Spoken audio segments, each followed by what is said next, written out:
Welcome to Kenton's videos. Enjoy the video. You start by opening Cursor and creating a new Jupyter Notebook file. Make sure the LLM plugin is active and you have authenticated with your API key.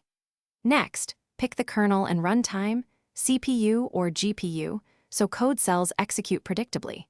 Then run a tiny test cell to confirm execution and LLM access. Once done, enable cell-level LLM suggestions so the model can propose code and comments inline. This immediate feedback shortens iteration and prevents context drift as you build your notebook. Now work cell by cell. Provide concise prompts above the cell or in a dedicated assistant cell explaining the goal, inputs, and expected outputs. Ask the LLM to generate code, add unit tests, or refactor functions. This helps maintain readability and reproducibility. Make small edits, run the cell, and inspect results.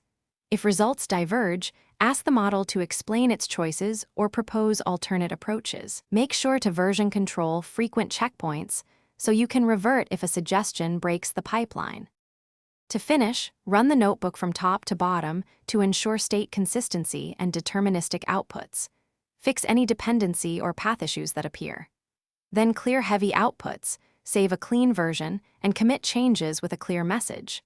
If something goes wrong, isolate the failing cell and create a minimal reproducible example, then reprompt the LLM with specifics including error traces and variable shapes. One troubleshooting tip: restart the kernel and rerun sequentially.